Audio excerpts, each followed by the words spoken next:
Welcome, namaste, everybody. Thank you so much for joining us for another edition of Bhakti Speaks. And I'm so happy to have a dear friend of mine, Scott Blossom.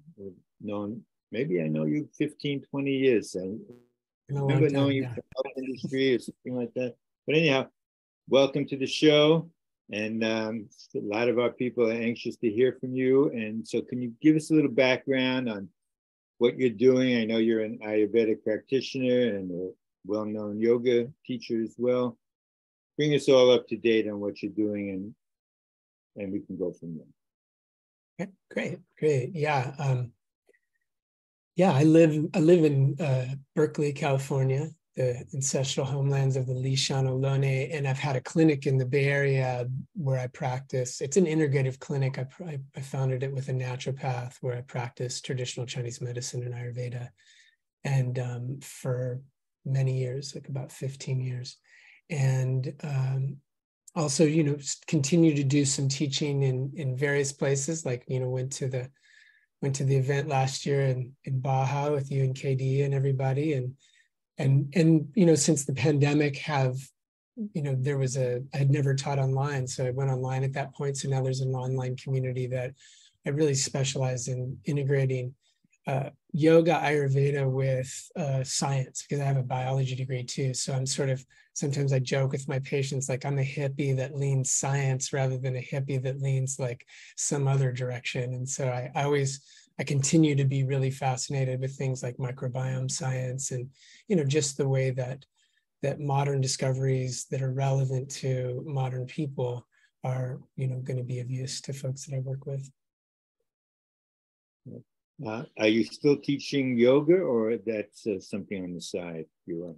No, I do still teach yoga. Yeah, the courses that I do always incorporate an aspect of asana. I teach some local classes too, so it's a hybrid way. I really enjoy actually having live classes where there's people there and there's some folks online that get to enjoy it, because the teaching is just it was so unusual to teach during the pandemic and be alone in a room teaching yoga. It was bizarre. Tell me a little bit about your background, or tell my audience a little bit about how did you even get to start to practice yoga? What was your intentions to start off with? And how did you integrate Ayurvedic to those studies? Sure. Yeah, thanks for the question. Yeah, so, if I'm going to go back all the way, I had an incredible teacher in high school who assigned Siddhartha. And I remember reading that when I was like in 17, and it literally would, I'd read one chapter and it would take me into like meditation spontaneously. I didn't even know it was happening. I just know it was great. And so I had been raised, kind of in a very casual Christian way, but I remember telling basically everybody at that point, look, I'm Buddhist now, I'm going this other direction. And that was sort of the beginning. And then when I got to college, I started doing yogasana with some wonderful teachers and got interested. As I finished college, I actually was getting my biology degree and thought I was pre-med, but I ended up writing a paper about integrative medicine because Deepak Chopra had just started to publish his books about Ayurveda. And that led me to, in the research, I was lucky enough to go on a retreat with Dr. Vasant Lad and read all of Dr. Svoboda's books. And as karma would have it, I would, 4 or 5 years later, I met Dr. Svoboda, and we've been close ever since. And he is very much my mentor in the Ayurvedic field. And then I also worked a long time with a teacher named Shandor Remete, who's an incredible hatha yogi who has a lot of knowledge about Ayurveda. So with Robert and I, especially, we did a lot of work together where I would talk about the Ayurveda in the yoga, and he would talk about the yoga and the Ayurveda. And that way we could integrate. And so that was sort of the beginnings of things. And, and that's actually, I remember the day I met, I met Robert and I met Krishnadas on exactly the same day. So it'd be fascinating to see what the stars were doing at that moment. But it was a little bit right before, 2000. But have really stayed connected to Robert and and working with him. Yeah. How important is it to have teachers on the path for you? Could you have done all this through your own research, or it was very clear that we all need to have some teachers. Yeah, yeah, that's, I mean, I would say that for me, and Robert has reflected this back to me, like, you know, my internal compass would not have taken me in the direction that I ended up going if it wasn't for these amazing teachers, you know, that I was so blown away by and inspired by, that it, you know, kept me willing to do the work when I didn't know if I was making any progress, sometimes for years, or when I felt really lost, or I just, you know, I've been really, really lucky that way. And continue to, you know, to have and benefit from teachers, even as now I'm, you know, I'm 53, so I'm doing a lot more with, you know, holding my own kind of ground in the teaching realm. But I really feel so blessed to have had ongoing relationships with teachers that, you know, have had a lot of integrity and a lot of love and support in them. So you feel that it's an integral part of your particular development? Yeah, absolutely. And I do feel like one of the things nowadays that's a really fine line for folks, especially for young teachers and any young teachers that are listening to this interview, is that there's a time when something good starts to happen. And if you're really dedicated, that often starts to happen sometime in your 30s. And that's when you think, wow, I'm really something. And if you have a good teacher, they help you realize that, you know, it's just the beginning of the good stuff. And if you flip that in your mind and think, oh, now I've arrived, it's very easy to actually spend the prana, spend the grace that's come your way out there blabbing about it and being a teacher. And then you can actually deplete yourself and sort of distort your own path by trying to step into the teacher role too soon. And so for me, that was a key component of having teachers that would help me understand what I really understood and what I was ready to maybe work with, rather than trying to step into the role of being an authority. And so, you know, the humility that comes from seeing these deep masters at work was critical in my development, for sure. And I think it is for everybody. And the continuous understanding of humility along the way, because we're never at a place where we've arrived. I don't think we'll get there, you know, so we're ready to leave. Absolutely. Come back again. But and I noticed there's so much ego built into the trap of the young teachers, and just noticing it and not bringing up names, but I see this all the time with my interaction with yoga teachers or workshop leaders, and they think they're at a certain place. They're not fully cooked yet, but they develop a following. People think they're, you know, the most knowledgeable. And then, so when you come in and say, well, they've had a teacher, they've had gurus, they've had spiritual teachers and learned teachers that have helped them along the way. But everybody stops short is thinking, oh, it's just these people, because as a student, people get confused with that a lot. Yes, absolutely. That is, and I think that, you know, one of the things that's really inspiring this year about the Bhakti Fest to me too, is there's going to be a lot of conversations about social justice, about cultural appropriation, because back before we had those terms, you know, if you were lucky, you had a teacher, again, that was so impressive and so loving that you kind of felt like you were the luckiest person in the world to be able to be humble in, you know, with a teacher and not sort of try to step out. But then the way that, you know, the West just naturally turns things into other things. You know, any culture that interacts with a cultural tradition that comes from India is going to have its own influence.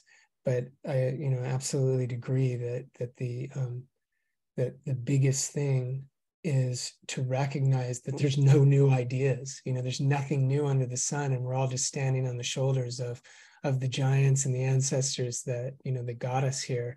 And if we forget that, that's when the danger signs come up, and it can become, you know, it becomes a problem for everybody, actually. Yeah. Not just the person. Yeah, because a lot of confusion sets in, and then that leads to other dynamics that are not healthy. Yeah. You know, we're all teachers and we're all students. Absolutely. You know, and I try to practice that all the time when I'm giving a workshop or something like that. So, like the questions and answers, everybody has something to teach. Yes. So when you get into a room that you're acting like the teacher, I always like to engage everybody in that group because I learned so much from that engagement. Right. Instead of setting me up as the authority on anything. Yes, absolutely. I couldn't agree more. And that's, I was today talking with Prachi Muraka about a panel that's going to discuss sort of the intersection of Ayurveda and social justice at the Bhakti Fest this year, which I'm really excited about and was honored to be invited. And she was very clear and intentional about saying that this is going to be a huddle, not a panel, and as a way to facilitate exactly what you were just saying, where there will be a certain group of people helping to mediate, to curate the conversation, but we're going to really strive to have the kind of horizontal quality of the conversation be as robust as possible, so that our questions and our answers are sources of learning for all of us, and it's not coming from a so-called group of experts. It's a kind of top-down sort of vibe about the presentation. It's interesting. We think we might be an expert in this moment, and we'll walk into a room with other experts that know so much more than us, and then we see in a semi-humble state, we really don't know very much. Right. And maybe part of the yoga is when you get in the presence of these people that know a lot more than you, get excited, don't get threatened, actually. Yeah. Or don't get threatened if somebody asks a question that catches you off guard and you realize you have a blind spot in your own understanding, even if it's a subject that you've spent a lot of time thinking about and maybe teaching. There are so many new developments coming up every day. The deeper we go into these segments and these systems, so much. Even today, I pick up a book, I read something, I see something on social media. Let's talk a little bit about social media, because when we grew up, I'm talking about myself, we didn't have cell phones, we didn't have internets, we didn't have anything, and we managed pretty good. Now, if I misplace my cell phone, my mind starts to flip out. It just happened to me in Europe. I left my phone in a Uber on my way to the airport to fly from Spain to US. Mm-hmm. So now I'm thinking, I'm at a certain stage in my life that nothing is going to affect me. But that was not the case. I really got bent out of shape at the airport, a back room of the police department at the Barcelona airport. It was like crazy stuff. I said, hold on, what's really going on here? It's just a physical thing. Oh, but I got all my stuff in there, Yeah. It really was a big lesson. Yes. But taking that out a little bit now also to all this social injustice stuff and this woke stuff. And, I think it all started with the vaccine controversy and this COVID craziness that I brought into it also. I got really confused. I felt that being an elder, I should just abide by the system because I have some immune impairment. So I went out and I got my vaccines, and then I realized the evidence. Maybe I shouldn't have done that. All right. And then I see the whole breakup of the yoga community in America with the pros and the cons, and all these teachers taking sides and fighting with each other. I stayed out of the fray pretty much, but I stopped talking to a number of people because of this. It's still a weight on my heart because I loved a lot of people, and I didn't want to. What's your take on that? What did you experience during that whole period of time? Yeah, as you might imagine, I got a lot of questions where people would, they'd want my opinion.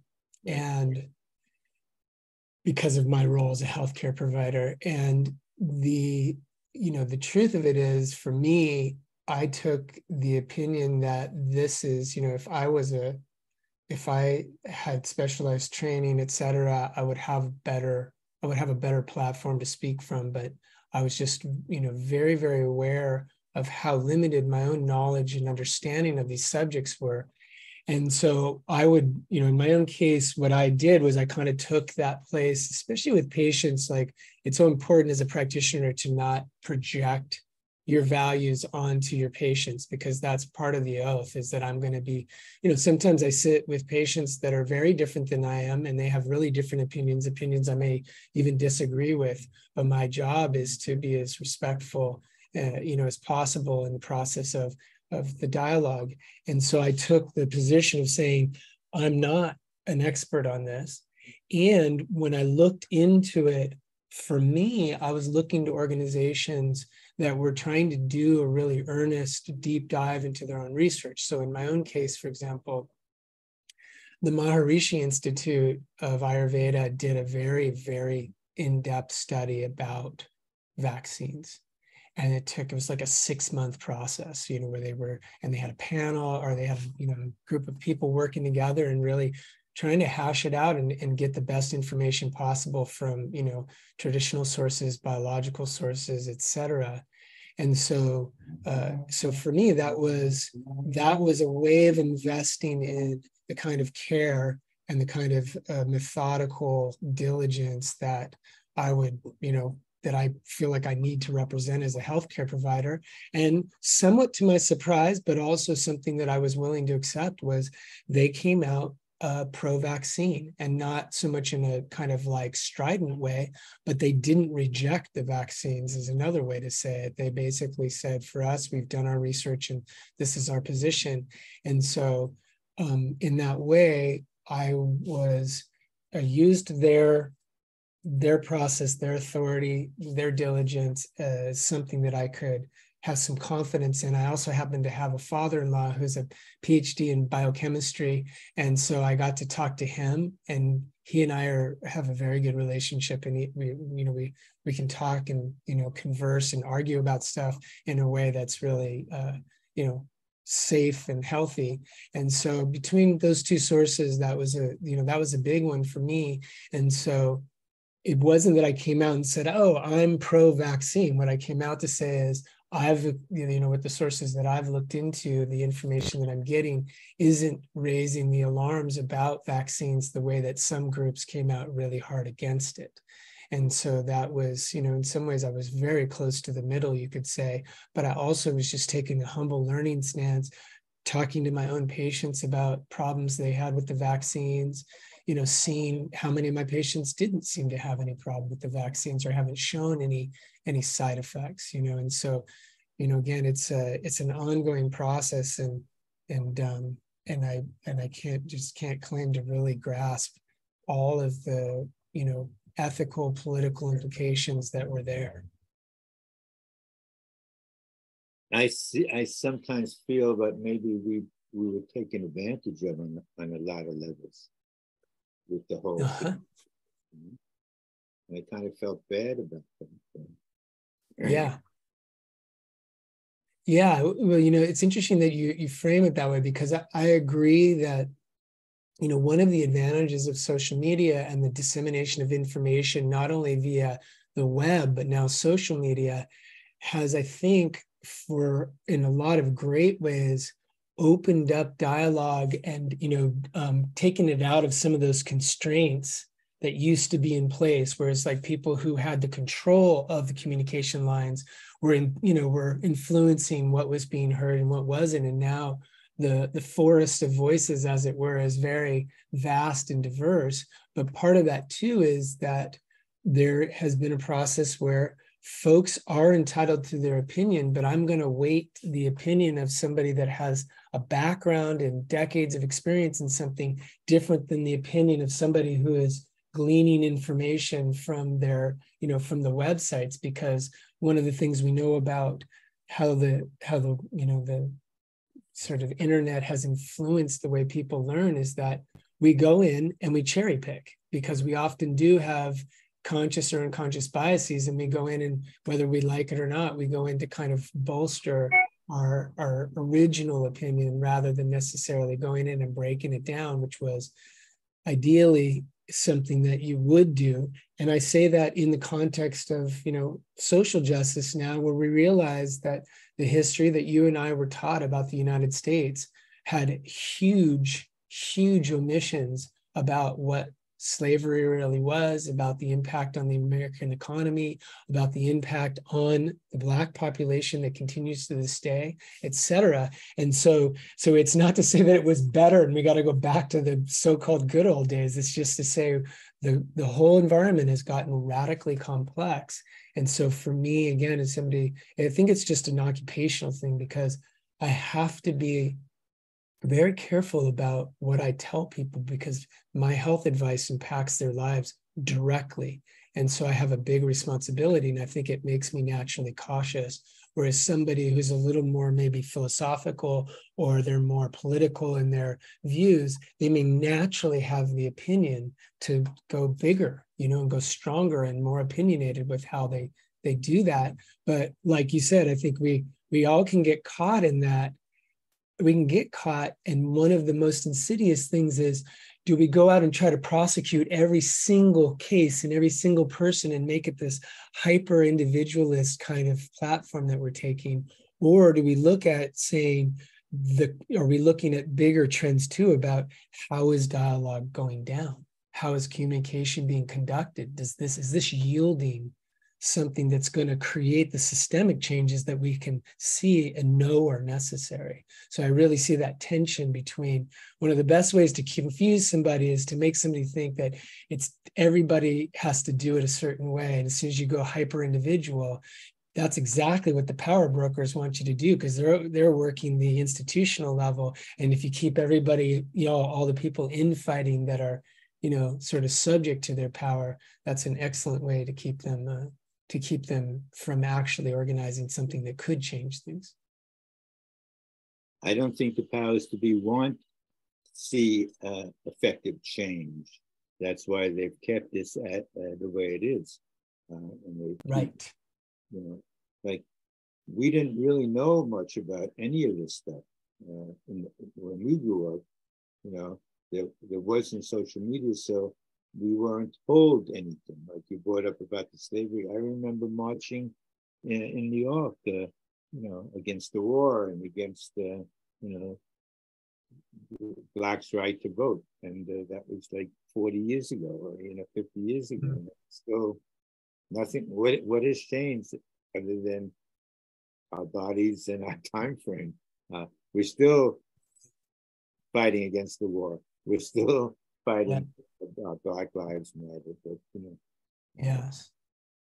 But I see the younger people are getting really emotionally involved, where it's either this or that. There's no middle ground, which I think as older we get and the wiser we get, is always the path to follow, is the middle, not this. Because there's going to be pros and cons about everything. So just just take a middle ground and listen to both sides, and then don't identify with either one. Yeah. Take what works for you, but don't pass along the negativity to somebody else to confuse them. Yeah. Yeah, it's interesting. I remember, that saying from the civil rights movement, keep your eyes on the prize. One of the ways that some of the, kind of corporate institutional level power brokers have really co-opted that has been to do things like, it turned out that the whole idea of carbon footprint was invented by the oil industry to take the focus off of the industry and put it onto the individual. Now it's all about my individual carbon footprint, which is important. And at the same time, that gave them an extra couple decades to keep business as usual going, because the focus wasn't on where the really huge impacts were being had. And that when you're young, it's like you said, it's easy to get into black and white thinking, and that we as a group always have that tension about how we focus on our individual integrity, but ideally also have an analysis that makes it so that we realize we're going to learn as much from somebody we like vehemently disagree with, or maybe more than somebody we think similarly to. So then how do we build up that kind of strength to get into the conversations with folks that we don't agree with? Because if you come in guns blazing, that's usually a real short conversation and you miss that learning opportunity, because you got to meet heart to heart to get them to maybe open up and really show themselves, even if what your ultimate goal is to learn how to more succinctly help change their heart and mind. But, like Gandhi's a great example of that kind of process too, of like, or Martin Luther King, where that nonviolent approach took a very specific tone as a way to learn from everything and use everything in the process. Have you noticed that people have been very much more reactive over the last year, couple of years, 4 or 5 years? We're very reactive, and we're ready to jump into an argument a lot, for fear that something is going to be taken away from us or something. Yes. Yeah, I have seen that. I just, the amount of fear right now is so high. And that reactivity, fear and reactivity go hand in hand. And I think if we understand the level of change and how that change is going to come into effect, basically, we're not changing each other. We're only changing ourselves. I can give you wisdom and I can show you this and I can show you that, but I can't take you to the well and force you to drink. It's like you got to get it at your time, and everybody gets it at their own time, which I talk about a lot in relationships. When people talk to me about relationships, I said, you guys are banging heads together because you want to change her or him, and he wants to change you and her. Never going to work out. Yeah. Right. Yeah. I know that's another way I think of that too, is like, I love that parallel, because that's exactly where my mind started going too, is that it's so true in relationships. And that one thing that's been evolving for me personally is really listening to a lot of voices from across the spectrum and getting really curious about how they form their questions, not how they give their answers, but how they form their questions, because a question is always an invitation to communication and connection and, an exchange, whereas an answer can shut down that process. And of course, if someone asks you and you give an answer that has a sort of open-endedness to it, because you're sort of you're going with the invite and then returning it, then people, especially people who are deep thinkers, will will often respond in ways that you can end up having your mind blown by somebody that you're either in an argument with, or that's somebody you're really mad at because you're in a, relationship with and they've upset you. If you can stay with the questions and orient it that way, it can really help. Yeah. You have a teenage son, right? I do have a teenage son and a 23-year-old child who is genderqueer. And how do you deal with your children these days, and with their stuff in the world, and with your interpretation of how it is? And tell me some of your things that you deal with, and maybe that could be of some help to others. Yeah, well, thank you. Yeah, gosh, I just did this last night. Like, I had an interaction with my kid, and it's summertime. And he's at this basketball camp. He's totally into basketball. And he has like his championship game at the camp today. So him and his buddy have been hosting his buddy's best friend all week. They're both at the camp, and they're 15. And so, when you're 15, like comes 10 o'clock, that's like, they're just waking up and they want to go out, and like, they wanted to go to this miniature golf place. And I sort of got in this exchange, like, well, but you got these games tomorrow. Like, how are you going to do this? Like, you're going to get home late, then you're going to not get enough sleep, blah, blah.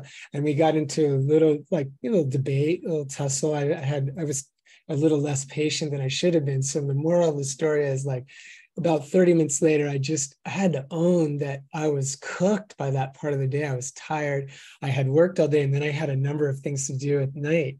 So I just I didn't have the capacity to have that conversation as well as I could have. And so my big move with my kids is to apologize. That's one big one, is just to own my own shit, basically. That's one thing.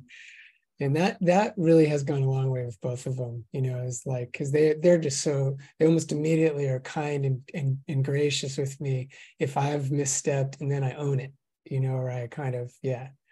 So that's a huge one. But did they do the same in return? I do appreciate that both of them are, I always get this, how you get your kids' personalities are very a certain way with you, and then you find out from your friends, especially if you're a parent, right? And then your kids hanging out with their friends' parents who you're friends with, and then you find out how they are in other situations. And so my kids are both patient with me, and they're kind with me. So I kind of feel like that's their way of kind of expressing they're open to inputs, and they haven't shut down on me completely, because, they know that I'm not completely locked into some of my BS, as it were. Yeah. It's always an ongoing thing. I have 4 amazing, beautiful children myself, and 2 grandchildren, but we were all just together up in Bend, Oregon, for my granddaughter's graduation from high school. Yeah.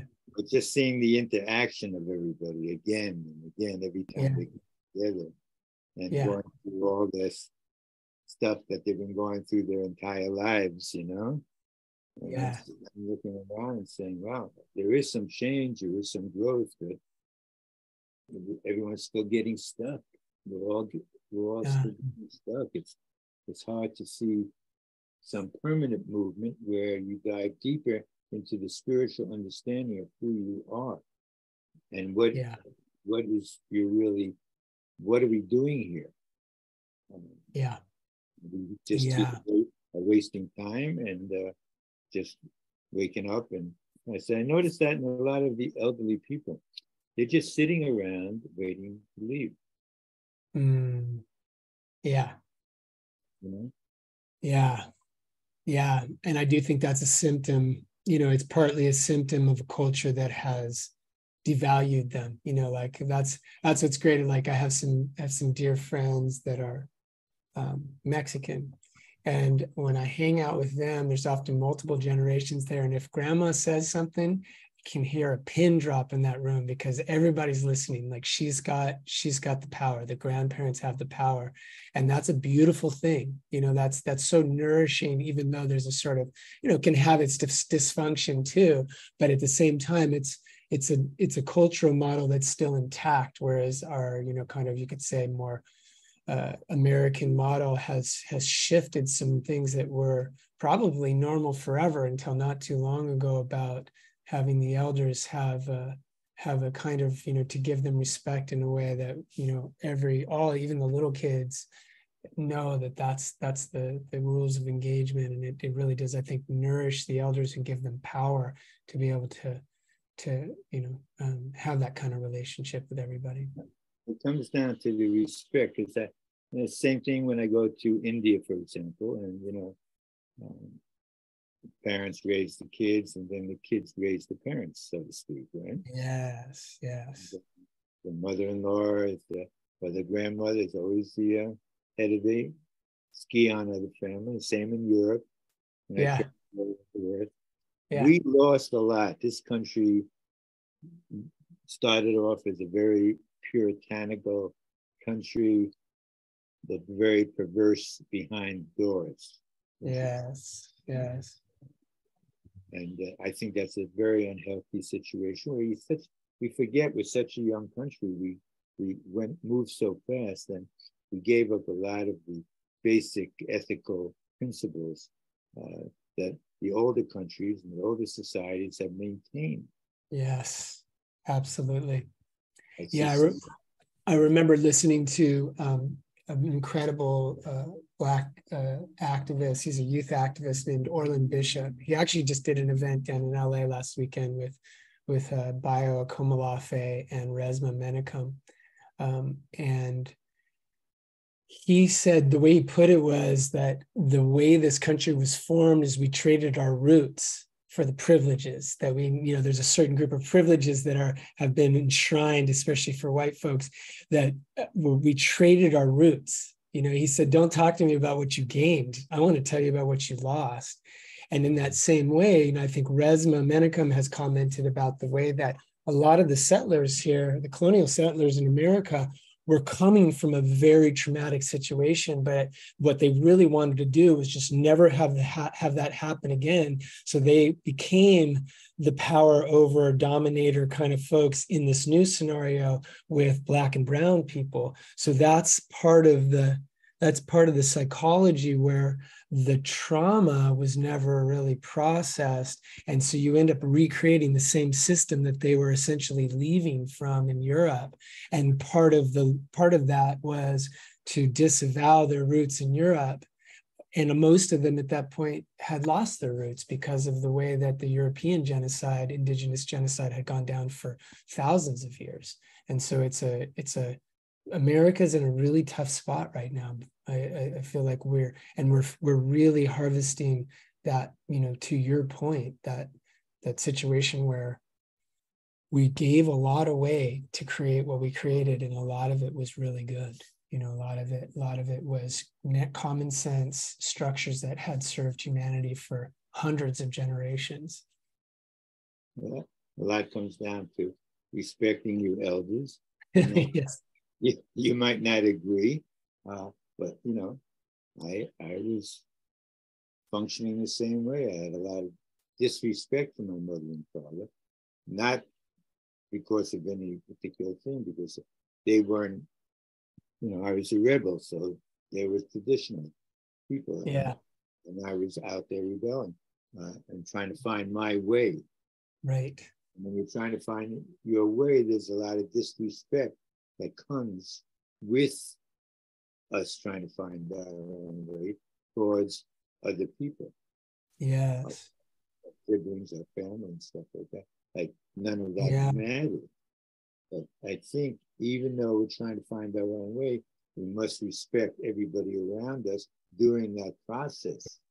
Right. That has to be emphasized more by the teachers and by the parents. It's find your way, but don't be disrespectful along the way, because everybody else had to find their way too, and they know some things that could be beneficial to each other.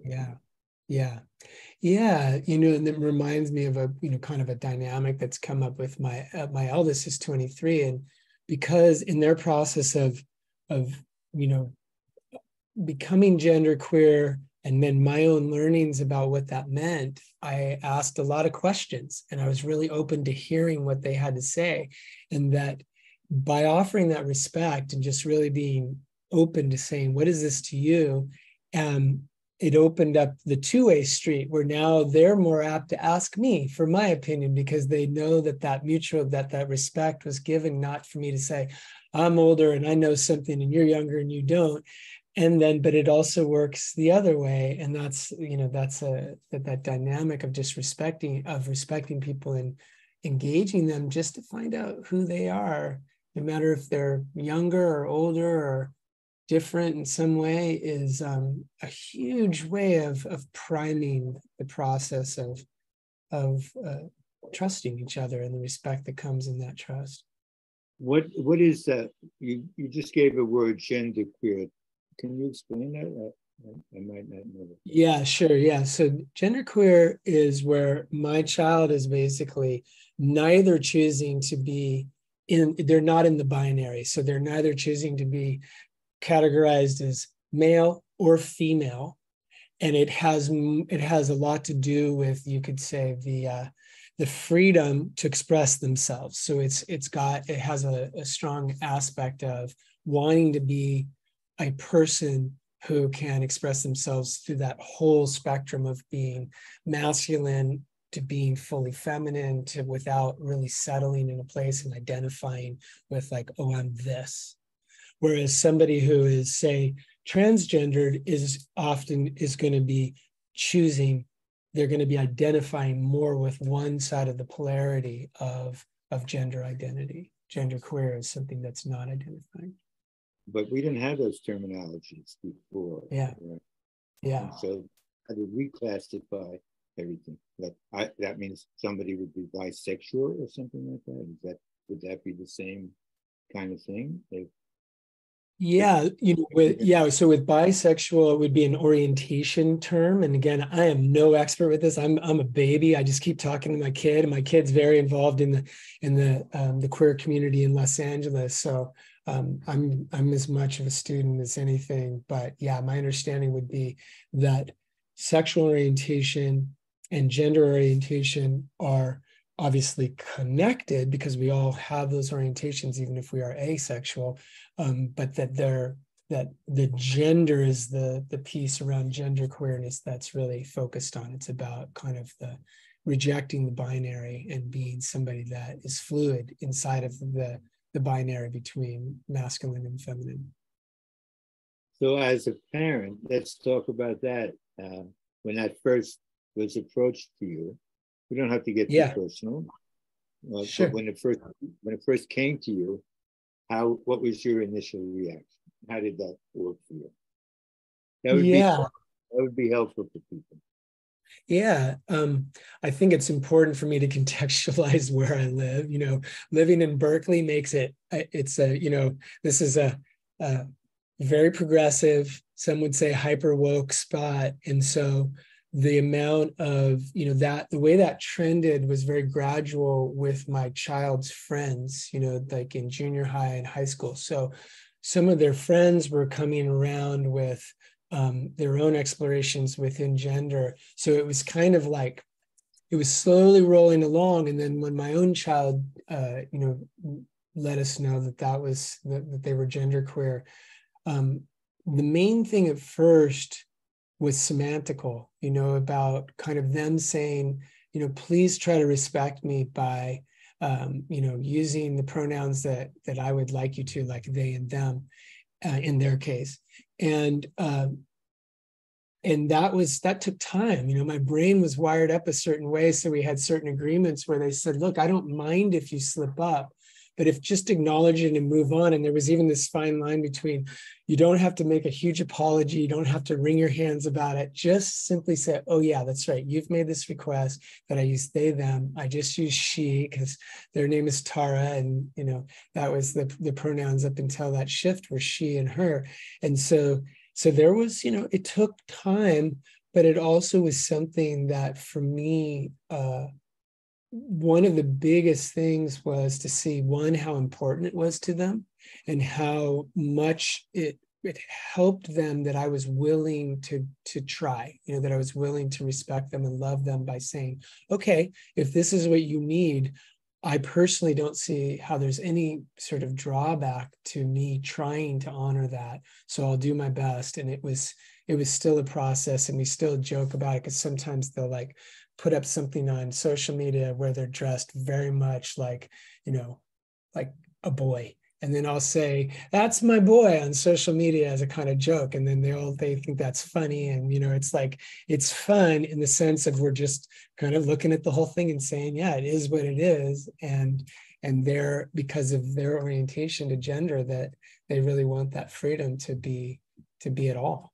And I think that's cool. And I do think that at some level, obviously there's cultures historically that have always identified, sort of the third type where a person is not in the binary and or gender binary, but also that when the freedom to take people and really appreciate them and suspend as many of our boxes that we just immediately project onto them as possible is actually a really cool space to be in for love to blossom. You can actually, you're more, I have a twin brother, and I remember when we were 20, he said essentially the same thing to me too.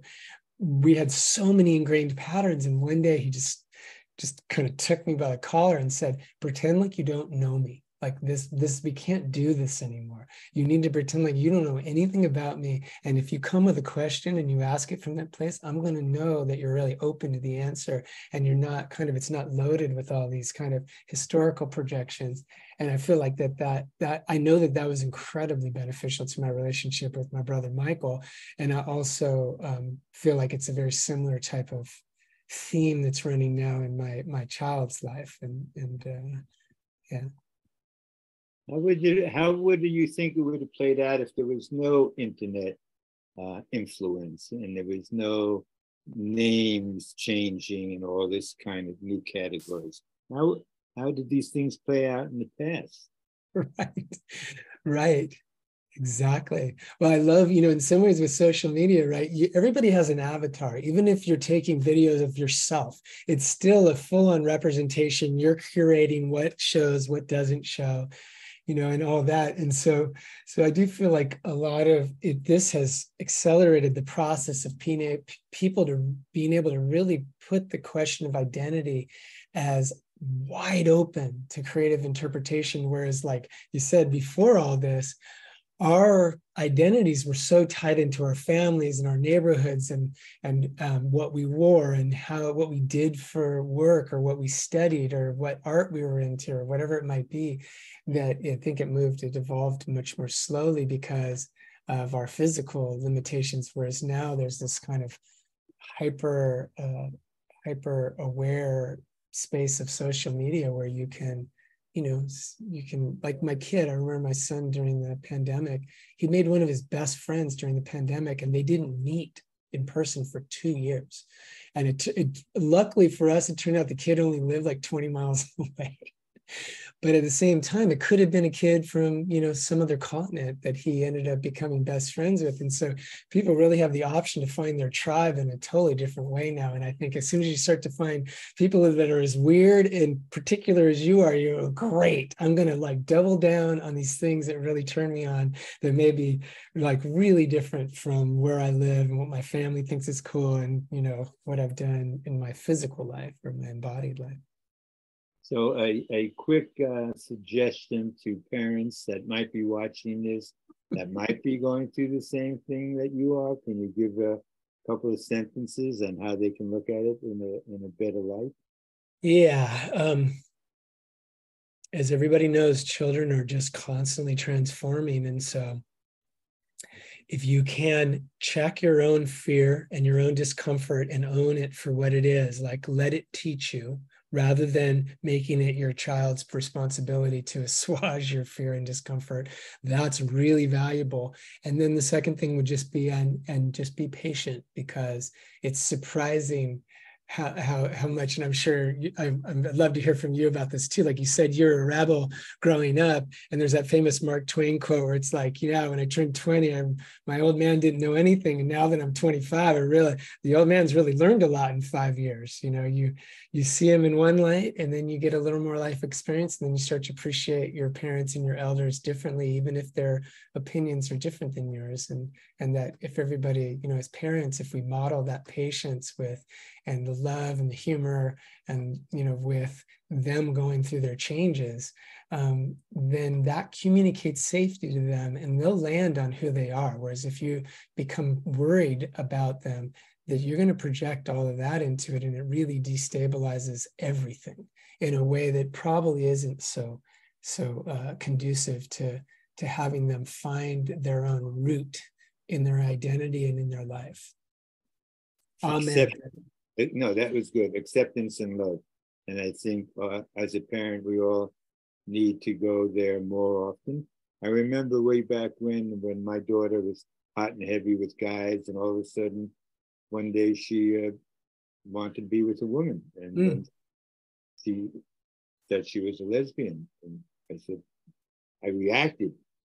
I remember my reaction. I was pissed off. So always thinking, oh, she's gonna, make me a grandfather, and she's my first daughter, all this kind of stuff. She was named after a great guru, and like I was, I probably couldn't deal with it at the time, and it took me time. It took me healing time. Now Yeah, I right. totally embrace it. I have no problems with anything anymore. But maybe Yeah. that's because I aged and I got wiser and I realized more temperance and shanti about everything. Yeah. Yeah, I absolutely agree. And, one of the most hot button issues around this kind of stuff is, transition surgeries and those kind of things that, on the one hand, a child may be really, really clear that they want to transition their gender and they want to go through the surgery and the hormones and the whole medicalization of it. And simultaneously, as a parent, that's, to have them make that kind of concrete change to their bodies at a really young age, that's a really big deal. And it's another one where you don't say yes or no. If I was a parent, I wouldn't say yes or no. I would just say, we're going to have to really get educated about what this entails to the point where we're really clear. And in fact, if, in my own case, I would insist that me and my child wait until they're at least 18, at least 20, where there's a little more maturity rather than having somebody younger go through that. And do I think that should be legislated and have it be top down from the state about what people can do? No, but I also do think that it's, having had friends that have gone through that, and have it gone multiple ways where the child is totally adamant when they're 15 years old, and then they turn 18 and not only do they not want to do it anymore, they actually decide that they're not that gender anymore and they go back to being the gender they were assigned at birth. So they're going through a process of natural exploration. And that, again, it's in hindsight, the keeping the communication lines and the love there is so key, but the patience and the willingness on all sides to not feel like something has to happen yesterday, one way or another, is so, so important. I think we need to learn to slow down, take our time. Let's look at everything from a quiet mind, not an agitated mind, and not an opinionated. Yes. And through breathing and meditation and practices, we can get to those states that we can look at things in a deeper light. Yeah. We have a few minutes. I want to discuss a little bit about diversification in the teaching of yoga and why are not more teachers. Everybody's a yoga teacher. Everybody calls up and sends in emails. Oh, I want to teach at the Bhakti Fest or this or that. And it's the same thing that's been going on for years. I mean, what's their background? What kind of teachers have they had? What's their lineage? I think going to India and learning all the areas and aspects of Indian culture and philosophy and Ayurvedic and all sorts of different techniques, I think that's where teachers should be gravitating to, and just not take a 30-day course and get out there and start teaching for no reason. What are you teaching for? We don't need another teacher out there. Right. You're not going to make any money anyhow. So, right. Exactly. What is your thinking?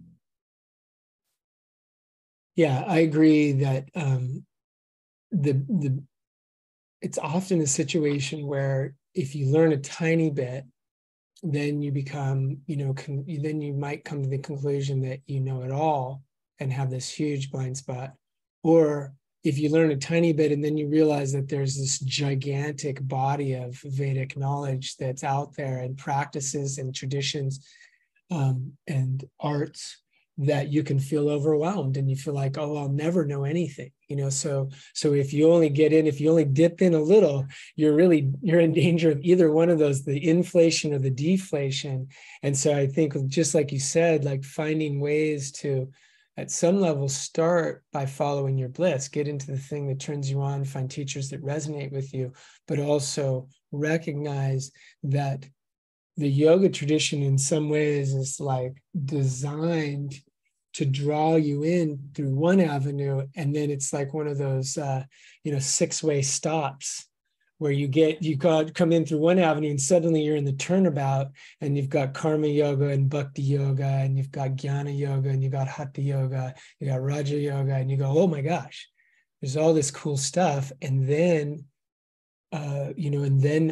the path opens up in front of you in a way that hopefully inspires you to take the time and recognize, how the translation of these Indian traditions into the West is still a giant experiment, but we do have access to study with teachers in India, to study with Western teachers who have studied under, knowledgeable teachers for decades, and find that nourishment from the protection of people who have really taken time and, humbled themselves to the process.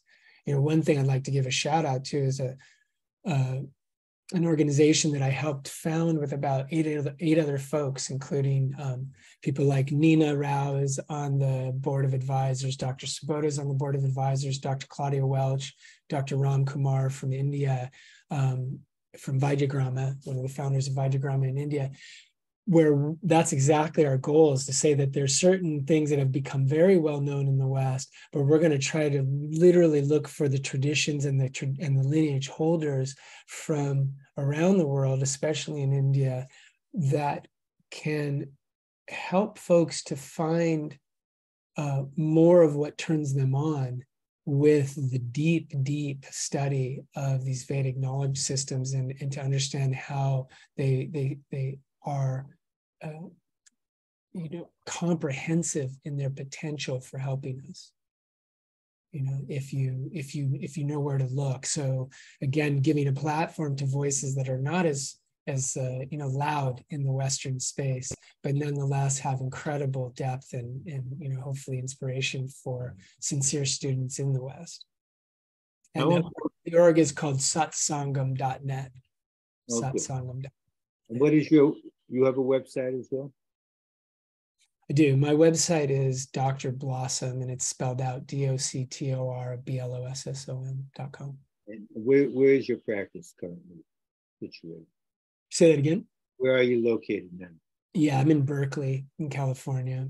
And then, you have a regular practice that people can contact you and come. That's right. Yeah, I have a clinic here in Berkeley, and I teach retreats very infrequently. I teach on average 1 to 2 retreats a year.